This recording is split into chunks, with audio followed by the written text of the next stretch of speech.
Poet Andrea Gibson, candid explorer of life, death, and identity, dies at 49.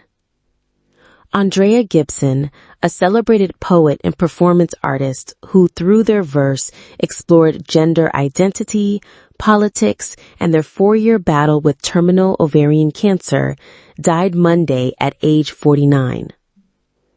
Gibson's death was announced on social media by their wife, Megan Foley. Gibson and Foley are the main subjects of the documentary Come See Me in the Good Light, winner of the Festival Favorite Award this year at the Sundance Film Festival and scheduled to air this fall on Apple TV+. Andrea Gibson died in her home in Boulder, Colorado, surrounded by their wife, Meg, 4 ex-girlfriends, their mother and father, dozens of friends, and their 3 beloved dogs. Monday's announcement reads in part.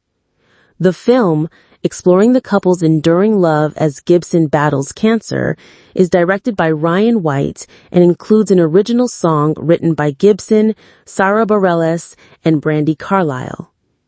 During a screening at Sundance in January that left much of the audience in tears, Gibson said they didn't expect to live long enough to see the documentary. Tributes poured in Monday from friends, fans, and fellow poets who said Gibson's words had changed their lives and in some cases saved them. Many LGBTQ+ fans said Gibson's poetry helped them learn to love themselves. People with cancer and other terminal illnesses said Gibson made them less afraid of death by reminding them that we never really leave the ones we love.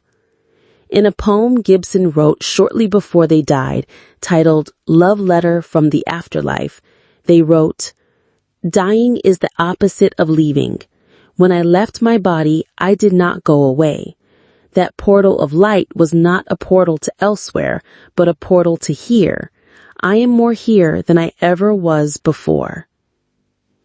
Linda Williams-Stay was awestruck when her son, Aiden, took her to hear Gibson perform at a bar in San Francisco a decade ago. Their poetry was electrifying, lighting up the room with laughter, tears, and love. Gibson's poetry became a shared interest for the mother and son, and eventually helped Stay better understand her son when he came out as transgender. "My son this morning, when he called, we just sobbed together. He says, 'Mom, Andrea saved my life.' 'I know,' she responded." Gibson's poetry later helped Stay cope with the cancer diagnosis of her own, which brought her son back home to St. George, Utah, to help take care of her. They were delighted when Gibson accepted their invitation to perform at an event celebrating the LGBTQ community in southern Utah. "It was truly life-changing for our community down there, and even for our allies. I hope that they got a glimpse of the magnitude of their impact for queer kids in small communities that they gave so much hope to."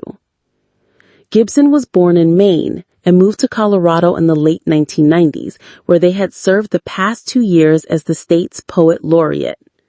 Their books included You Better Be Lightning, Take Me With You, and Lord of the Butterflies.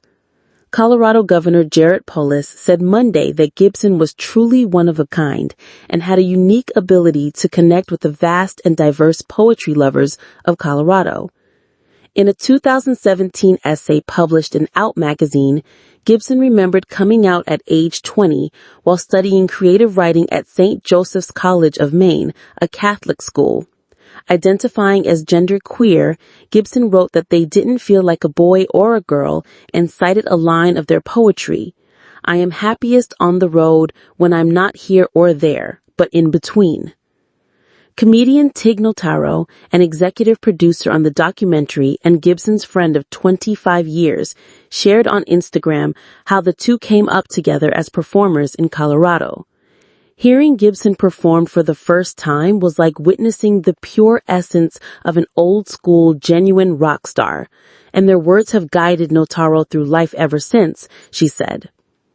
The final past few days of Andrea's life were so painful to witness, but simultaneously one of the most beautiful experiences of all of our lives. Surrounded by real human connection unfolding in the most unlikely ways during one of the most devastating losses has given me a gift that I will never be able to put into meaningful words.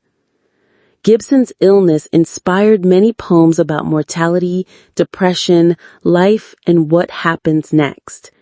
In the 2021 poem, How the Worst Day of My Life Became My Best, Gibson declared, "When I realized the storm was inevitable, I made it my medicine."